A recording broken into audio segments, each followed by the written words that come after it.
This is about Holi और I am already saying sorry because this information is not good और बहुत लोगों को पसंद भी नहीं आएगा कि क्यों बोल रही है, बट आई स्टिल से।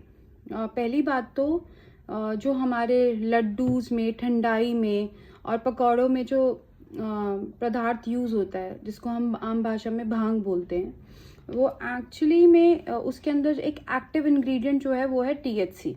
अब THC जो एलिमेंट है वो कैनबिस सटाइवा जिसका एक्चुअली केमिकल नेम है, उसका कंपोनेंट जो कंपाउंड जो ये सब जो इफेक्ट्स लाता है उसको हम बोल रहे हैं THC।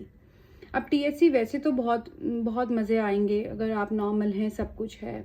You will have an altered perception of life, some people से it is spiritual in nature, but this is only for people जो हाइपरटेंसिव है, लाइक उनको ब्लड प्रेशर का प्रॉब्लम है, फ्लक्चुएटिंग ब्लड प्रेशर है, कभी भी नॉर्मल हो जाता है, कभी भी हाई हो जाता है, ठीक। अगर आपकी स्लीपिंग पिल्स चल रही हैं देन, अगर आप होली में अल्कोहल कंज्यूम कर रहे हैं देन, अगर आप ऑलरेडी किसी सेडेटिव पे हैं, एंटी डिप्रेसेंट पे हैं, एंटी एंजाइटी ड्रग्स पे हैं देन, तो ये जो वीडियो है this is only for people who are on certain type of drugs which can effect blood pressure और it's something which is a little psychiatric in nature, जैसे anxiety, depression, phobias, साइकोसिस, schizophrenia, anything. तो अगर आपके आसपास कोई ऐसे लोग हैं जिनकी ये ऑलरेडी दवाइयाँ चल रही हैं, तो कृपया उनको ये नहीं बोलें कि तू ये ले ले रिलैक्स हो जाएगा या रिलैक्स हो जाएगी।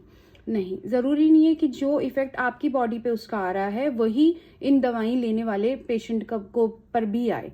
हो सकता है वो एक्यूट कन्फ्यूजन में बदल जाए, हो सकता है वो पैनिक अटैक में बदल जाए, एंजाइटी अटैक में बदल जाए, तो you never know.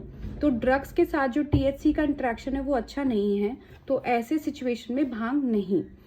Elderly, pregnancy, breast feeding, इनमें भी बिल्कुल नहीं।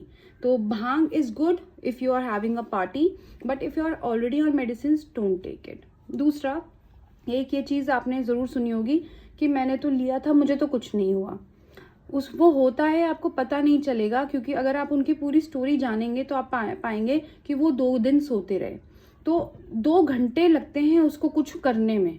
तो आप ओवरडोज की बहुत ज़्यादा टेंडेंसी होती है अगर आप भांग ले रहे हैं कि इन एनी फॉर्म, क्योंकि उसका असर ही 2 घंटे बाद आ रहा है। तो डेफिनेटली ओवरडोज हो सकता है because you keep on waiting कि कुछ नहीं हो रहा, कुछ नहीं हो रहा, maybe dose is less, but dose less नहीं है, उसका टाइम ही 30 मिनट्स टू 90 मिनट्स है, तो वो टाइम तो उसको लगेगा। तो अवॉइड रीडोजिंग।